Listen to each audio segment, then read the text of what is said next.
Topic natin ngayon, isang kanta lang. Si Kristo'y namatay, si Kristo'y nabuhay, si Kristo'y babalik. Kailan? Ayan ang usapan natin ngayon, ang pagbabalik ni Kristo. Nakasulat sa banal na kasulatan, si Kristo ay babalik sa wakas ng panahon upang mag-ukom sa lahat ng tao. Tatlong tanong lang. Unang tanong, kailan si Kristo ay babalik? Pangalawang tanong, saan si Kristo ay babalik? Pangatlong tanong, paano siya mag-uukom? So ang unang tanong, kailan si Kristo? So mga kaibigan, kailang si Kristo ay babalik? May ilang peke na propeta na hulahan, ang mga bulahang propeta, sabi nila, alam namin kung kailang si Kristo ay babalik. Totoo? Oo. Ang unang bulahang propeta, yun ang founder ng 7 Days Adventist. Sa Pilipinas, tawag natin Sabadista. Yun ang founder nila, William Wheeler, from New York. Lahat ng peke na religion galing New York. Lahat ng peke na gadget galing China. Ayun. O kaya Taiwan, magkapatid sila. Sabi ni William Miller, ayon sa banal na... kayawang bulakat. Ayon sa banal na kasulatan, nakasulat, si Kristo ay babalik sa taon 1844. Ang daming Katoliko lumipat sa Sabadista. Kasi sabi na, pagdating ng panahon na ang Panginoon sa 1844, dapat miyembro tayo ng Sabadista. Ano nangyari sa 1844? Wala na si Kristo yung dudumating. Ang dami nabigo sa Sabadista. Lumipat sa ibang religion na itinayo ni Joseph Smith. Church of Jesus Christ of the Latter-day Saints, alias Mormon. Sabi ni Joseph Smith, ay malit ang computation ni William. Ang tamang computation, si Kristo ay babalik sa 1891. Milyon-milyon pumasok sa mga Mormons. Ano nangyari sa 1891? Wala na. Kristo did not come back. Ang dami na bigo. May bagong religion na naman. Saksi ni Jehovah. Kilala nyo? Saksi ni Batman. Ano yun? Saksi ni Spider-Man. Sabi ng founder nila, Charles Russell. Sabi ni Amerikano din yun. Could you make a prediction? This. Ano? Si Kristo ay babalik sa 1914. Ang daming naging saksi ni Jehovah. Nag-iintay sa 1914 ang pabalik ni Kristo. Hindi Kristo parang bumalik. Sino bumalik sa 1914? Si Felix Manalo. Totoo yun. Ang iglesia ni Kristo na peke na itinayo sa 1914. Ano bang tama na sagot? Kailang si Kristo ay babalik, ayon sa banal na kasulatan, walang Alam ba ninyo? Walang nakakaalam. Baka si Kristo ay babalik pagkalipas ng isang milyon na taon. O kaya babalik pagkalipas ng 20 minutes. Jesus, make it 2 hours para matatapos ang misa ni Cardinal Tagle. Walang nakakaalam. Kaya sa unang tanong, mga kaibigan, kailang si Kristo ay babalik, walang nakakaalam. O kung pabebe-bebe kayo, kailang si Kristo ay babalik sa tamang panahon. Pangalawang tanong, huwag muna kayong umuwi. Ay, kasi simula lang ang meeting. Pangalawang tanong, gusto kong malaman kung saan si Kristo ay babalik. Saan? Sa isang lugar, siguro. Saan? Dito sa El Shaddai. O kung bumalik dito sa Parañaque, si Kristo, hindi bumalik sa Air Force One. Ayan, nakita nyo? Nakita nyo doon ang Air Force One?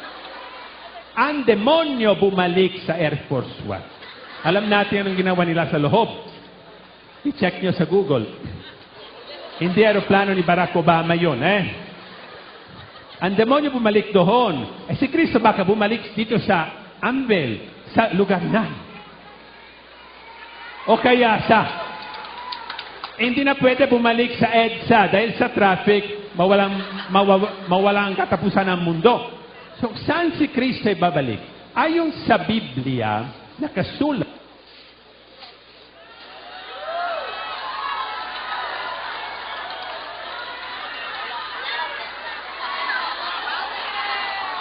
Okay.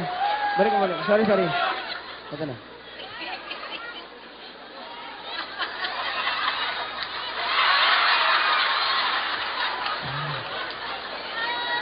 Hello, my test. Okay na? Made in China, kaya pala sira agad.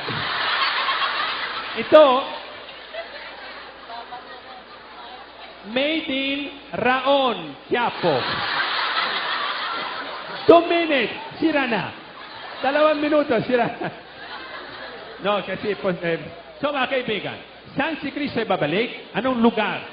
Ayon sa libro ni Propeta Joel, chapter 3, verse, nakalimutan ko, siya ay babalik sa lambak ng Jehoshaphat. Valley of Jehoshaphat. Malapit sa Jerusalem. Nagarating ko sa Jerusalem. Sa year 2000, ako at saka si Mama. Ang mama ko si Maria, no? Italiano ako, alata, no? Tonong spaghetti. And, di ba alata? Ano ka sa akin? Amerikano? Ha? Australian ba ako? And, Italiano. Ang lakas ang voice nyo, Made in the Philippines. Hindi masisira, mapakailaman. So, napunta ko sa lambak ng Jehoshaphat. Sabi ng guide, sa lugar na ito, si Kristo, ang Mesiyas, ay babalik sa wakas ng panahon. Sa lugar na ito, magkaroon na sanguling pag-ukuman. Wow! Ang laki-laki.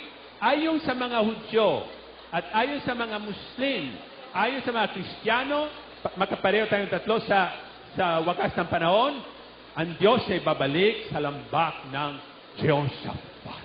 Napakaganda yun. Imagine, sa lambak ng Jehoshaphat, makikita natin doon lahat ng tao mula sa Adam and Eve, Abraham, Isaac, Jacob, si Moises, si Elia. Makikita din natin si Saint Joseph, si Lorenzo Ruiz, si Pedro Calungsod. Makikita din natin ang lahat ng dating presidente dito sa Pinas nandoon. Makikita natin si Andres Bonifacio at Emilio Aguinaldo na nakaaway pa rin sa lambak ng Jehoshaphat. Para malalaman natin kung pumatay, bakit namatay si General Luna? Tanongin natin sa silang dalawa. Makikita din natin si Marcos at saka si Imelda. May dala isang sako. Anong laman? Sapatos. Makikita din natin si Cory at ang kanyang asawa si Ninoy. Wow! At saka ang kanilang mga anak, yun ang tanong ni Kristo, Pedro, sino yun? Dating presidente. May asawa? Wala po. Ang kanyang kapatid na babae, may asawa? Secret. Makikita din natin si Erap, makikita din natin si Ramos, at makikita din natin ang susunod na presidente.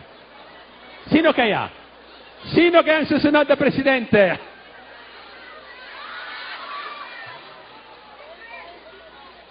Si Grace?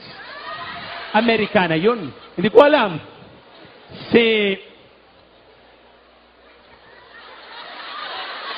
Walang pangalan. Sino yun?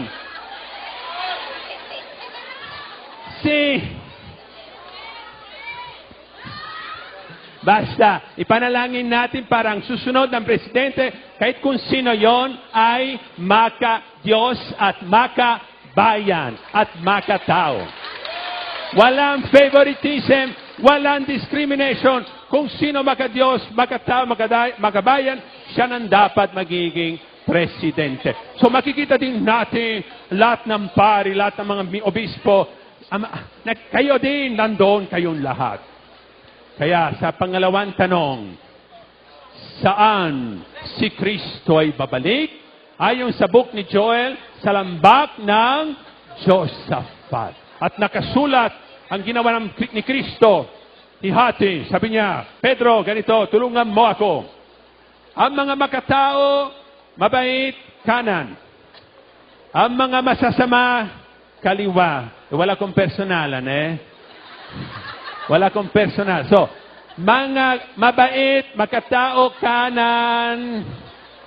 Mga masasamang makasalanang kaliwa. Ay, madaya. So, baliktad natin. Mga mabait, kanan. Mga mabait. At sasabihin ni Kristo, ang mga makatao kanan, ang mga namamamatay ng tao kaliwa. Sa tingin ninyo, saan mapupunta si Ampatuan Senior? Hindi ko po alam. Ang mga tapat sa kanilang asawa kanan, ang mga nakikiapit na may kabet kaliwa, ang daming lumipat sa kaliwa. Ang mga totoo sa sarili kanan, ang mga nagsinungaling kaliwa. Ang dami. I cannot mention names kasi we are on TV. Ang mga sinungaling kaliwa. Ang mga politiko na tapat kanan, wala na. Ang mga corrupt sa kaliwa. Hindi ko alam kung saan pupunta si Janet Napoles. Hindi ko alam. Kanan o kaliwa, hindi ko alam. Basta may pupunta. So, sa unang tanong, kailan si Kristo ay babalik? Walang nakakaalam. Sa pangalawang tanong, saan siya ay babalik? Sa lambak ng Josaphat. O pangatlong tanong, still working malakas ang raon, mas malakas ang raon sa made in China. Sa pangatlong tanong, paano siya mag-uukob? Gusto ko malaman paano siya mag-uukob. Para ko magiging handa. Nakasulat sa Ebanghelyo ni Mateo. Ito ang paukom ni Jesus sa wakas ng panahon sa lambak na Josaphat. Nandiyan si Jesus sa kanyang trono. Nasa kanyang tabi si St. Peter, ang mga apostoles. Si Judas Iscariotes nasa impyerno na. Okay, so, at isa't isa lahat, bawat isa't isa lahat, alphabetical order. Ang patuan number 1, alphabetical order. Ang pinakauli, si Zorro. Zorro, last. So, magkaroon ng paghukuman sa pamamagitan ng 6 na tanong. 6 lang. Sabi ng Panginoon, ito ang uling pagtatanong ko sa bawat isa sa lupa na ito, Katoliko o Musulman o Islam, babae o lalaki, bading o tomboy, Amerikano o Taiwanese, Japanese or Japayuki, ito magpakpareo, ito mga tanong. So kunyari, kung mamamatay ako ngayon, teka muna, baka, kung mamamatay kayo ngayon, dapat mauna kayo para magmimisa ko para sa inyo. Walang bayad, libre. Ang unang tanong, pinakain mo ba ang mga nagugutom? Ayan, pinakain mo ba ang mga nagugutom? Siguro, akala ninyo, ito pa ang tanong? Akala ko mga tanong ni Kristo, ilang beses ikaw nagsisimba? Ilang rosaryo ka nagdadasal? Ilang nobena ka nagdadasal sa simbahan? Ilang beses napunta sa Baclaran? Ilang beses sa Santo Cristo?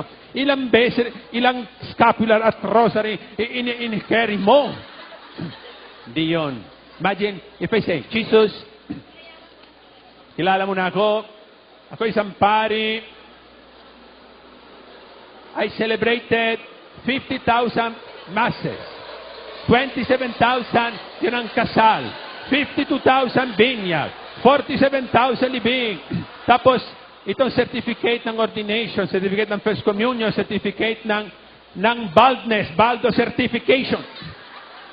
And Jesus will say, Paulo, hindi importante yon. Iba ang mga tanong ko dito. Ang unang tanong, pinakain mo ba ang mga magugutom? Mga kaibigan, pinakain nyo ba ang mga magugutom? Oh, marami na may dalang pagkain, no? May bahon. Ang katabi nyo, payat na payat. Walang pagkain, gutom na gutom. Pakainin mo siya. O kaya, kainin mo siya. Pakainin mo siya. May isang ang seminary ko, Sons of Holy Mary Immaculate, is just here sa multinational. Dumiretso po kayo, mga 5 minutes, Sons of Holy Mary Immaculate. One time, araw ng Pasko, Vigil of Christmas, dumating isang pamilya galing sa squatter doon. Payat na payat. Ang nanay, payat na payat. Parang tupi kanyang... Walang straight na straight talaga. Parang walis. May 10 anak. 10 anak. 1 years old, 3 years old, 5 years old, 7 years old. Parang Christmas tree. Malungkot. Payat na payat siyang lahat. Ang December ko ay malungkot. Sabi ko, buti nga walang hangin, Nay. Dahil sa inyong papapayat, kung may angin, lilipat kayo hanggang sa balintawak. Tapos, sabi ko, Nay, nasaan si Mister? Kasi tingnan nyo, may nanay, may 10 anak, dapat may lalaki, di po ba? Sabi niya, Father, si Mister ko, may ibang pamilya sa Tagaytay. Oh, talaga? Kailan siya umalis? Mga 10 years ago, iniwan niya kami. Napunta sa Tagaytay, may ibang Christmas tree sa Tagaytay. Sabi ko, ambot sa imo talaga yun. Pero kung 10 taon nakalipas, ang bunso nito, 1 years old, saan galing ba ito? Holy Spirit? 3 years old, saan galing ba ito? Milagro? 5 years old, saan galing ba ito? SM? Pads, tuwing Pasko, ang aking kasawa ay bumabalik dito sa Parañaque. For 3 days, nakatira sa bahay namin. Ang liit-liit ang bahay namin. Wala kaming kuryente dahil wala kaming nagbayad ng Meralco. At saka malamig na malamig. And, syempre, sa araw ng Pasko, madilim, malamig ang panahon. Anong pamasko ng asawa mo tuwing Pasko? Ang pagbubuntis ko. Tapos, bumalik sa Tagaytay. Aba, sabi ko, bukas Pasko, dumating na ang asawa, wala pa. Sabi ko, ito na, para sa inyo, isang sakong bigas, 50 kilos, at isang gunting. Bakit may gunting? Diba, sabi mo, ang asawa mo bumalik tuwing Pasko, bukas, gamitin mo yon. Mula noon,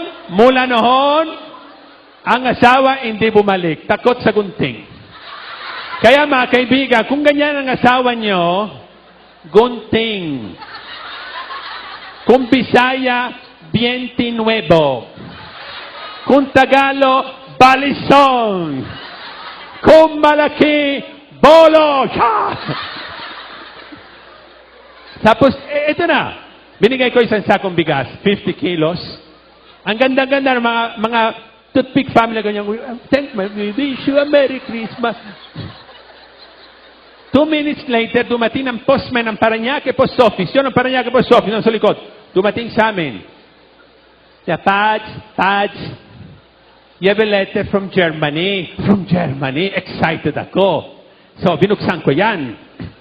Sa loob ng sobre. 365 sacks of rice. Teka, hindi talaga sako ng bigas sa loob. Ano ba ako, magikero? Pero, may cheque. Nakasulat. The Bishop Conference of Germany donates 365 sacks of rice sa seminaryo ng Sons of Holy Mary Immaculate. Sabi ko, wow, napakabait talaga. Ang Bishop Germany Conference, they always give sacks of rice. The Bishop Conference of the Philippines, they give prayers and blessings. Importante din yon. Importante din yon. Ang panalangin, ang pag-blessing. Tingnan nyo, ang binigay ko, isang sako. Ang binigay ng Panginoon sa akin, 360. Subukan po natin mamaya pagdating sa offertory, Pagdating ng mga ushers na may basket. Ano, ushers or pushers? Subukan po natin. If you drop 20 pesos, baka sa susunod na linggo, magkaroon ng 200. Kung 50, 5,500. Kasi mas mabait ang Diyos sa akin. So, itong dapat gawin. Ang unang tanong, pinakain mo ba ang mga magugutom? Pangalawang tanong, how many minutes? 10 minutes one. Pinainom mo ba ang mga nahuhuhaw? May tubig ba kayong dala? May tubig? Pakishare sa kapitbahay ninyo para number 2, check agad. Pinainom mo ba ang mga nahuhuhaw? Huhuhaw ba kayo? Kung huhuhaw kayo, ipanalangin ko parang uulan agad ng malakas. Panginoon, sana umuulan ng malakas. Tapos ganyan, Panginoon, joke lang. Hold muna. Lahat ng tubig, kung gusto nyo, doon sa Air Force One, sa bubong nila.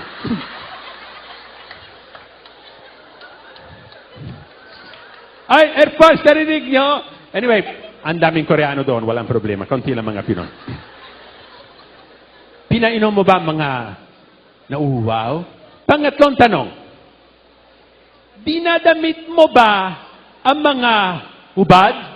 Ito nangyari tuwing kasal, sa mga simbahan ng mga mayayaman, katulad sa Forbes Park, sa San Agustin, sa St. John the Great. Kapag may kasal, parati may babae na naksimba, naka-miniskirt na ganyan, naka-spaghetti straps, naka-deep cleavage na ganyan sa dulo ng dagat. Kaya, pag nakita ko mga bayan na yan, ko, dinadamit mo ba mga hubad na katulad niya? Meron isang kasal sa Forbes Park, 5 years ago. Pumasok isang sponsor, ganyan, Naka-high heels, naka-miniskirt, hanggang dito, makikita mo kalating sweat. Nasa spaghetti strap na ganyan. Tapos na ganyan. Makita mong busod. Tapos na nasa likod. Sabi ko, grabe talaga ito. Only 10% ng katawan cover ng damit. 90% exposed. Siyempre, habang ko nagmisa, in the name of the Father, not the Son, lahat ng lalaki, tinitingnan sa kanya, hindi sa akin. Sabi ko, Panginoon, sa isip ko, tulungan mo ako. Gawin ninyo ng parahan, parang ang attention nila, hindi sa babae na bastos na nagsimba, parang disco, kundi sa pari na nakimisa. Bigla ang babae na-collapse. Na-collapse talaga. Sabi ko, Panginoon, salamat po. Answer prayer. Answer prayer. Tapos, lahat ng lalaki nag-volunteer sa mouth-to-mouth resuscitation. Dahil maganda yon.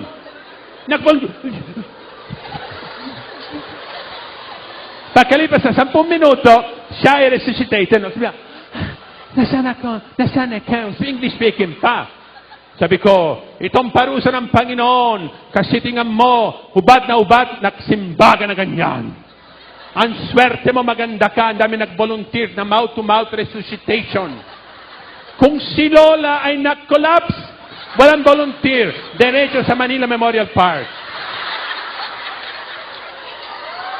Sabi niya, anong gagawin ka? Anong gagawin mo sa susunod? Huwag na lang spaghetti strap sa simbahan. Gagawin mo, mas malaki ng konti, macaroni strap. Macaroni. Okay, para walang problema, lasagna.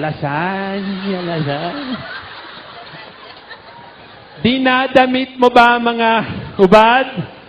Pangapat, yung favorite ko. Ang pangapat, favorite ko to.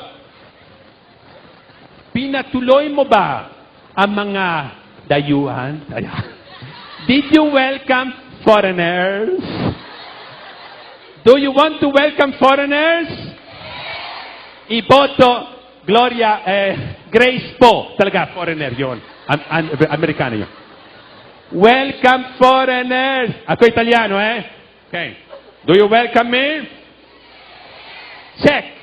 Pinatuloy ang mga dayon. Naibig sabihin, pinatuloy sana natin, hindi ang mga kababayan nating laman. Kasi napansin ko, paminsan, mga Ilonggo, mga Cebuano, mga Tagalog, ang mga Inchik. Dapat i-welcome lahat ng kapatid natin na galing sa iba't ibang probinsya, iba't ibang bayan. Di po ba? Kasi paminsan may discrimination. Pati sa loob ng simbahan. Nangyari sa akin, may nagmimisa ko sa isang simbahan once a month. Noon, ang kura paroko, Ilonggo ang pari na noon. Pati ang kusinera, Ilongga. Ang security guard, Ilonggo. Lahat ng altar boy, Ilonggo. Pati ang may pusang Ilonggo. Imbes na, meow, meow. Ang pusa na yon, meow pa, meow. Ilonggo lahat. Pagkatapos ng misa, ini-offer sa akin ang pagkain bilang Ilonggo. Lapats batchoy. Always lapats batchoy. Lapats batchoy. Tapos may reshuffle. May bagong parish priest.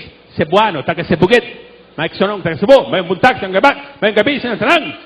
Ang kusinera Cebuano, la bandera Cebuano, lahat Cebuano, pating aso Cebuano. Wow, wow, atapa! Ang pinakain sa akin pagkatapos ng misa, inihaw na lapu-lapu.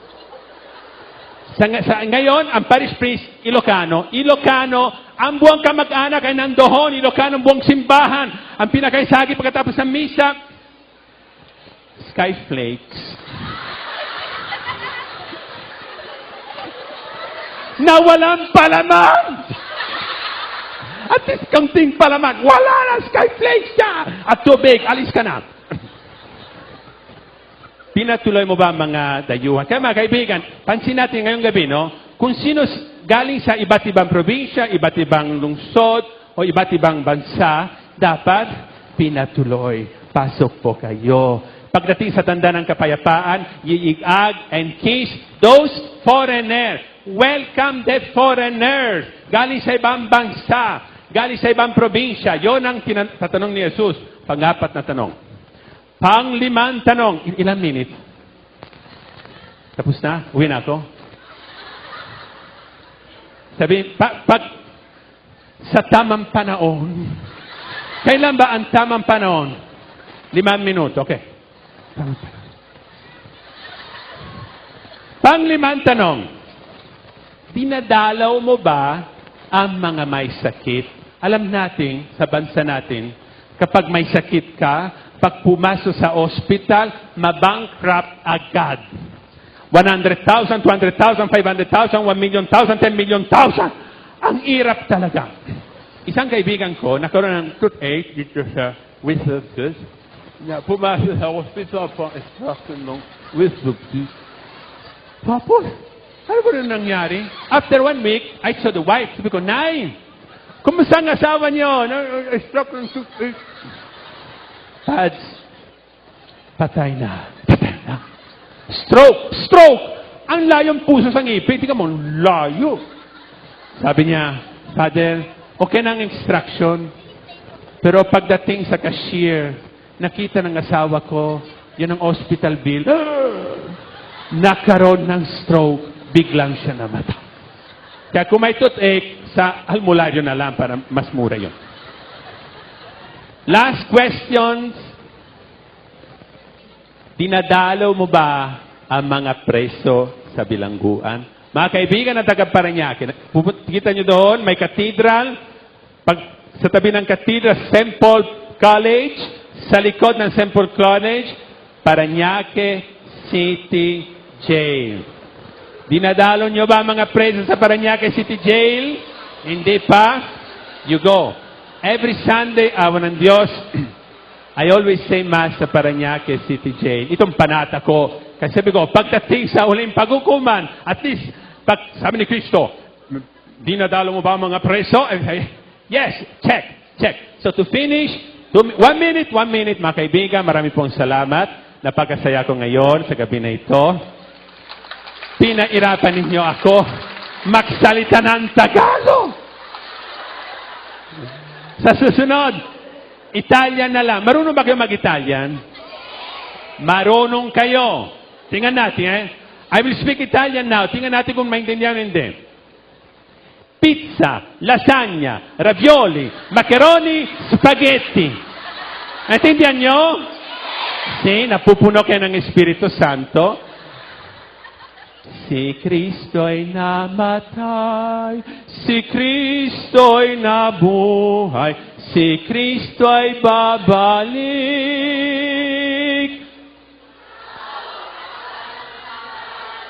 Magandang gabi po sa inyong lahat.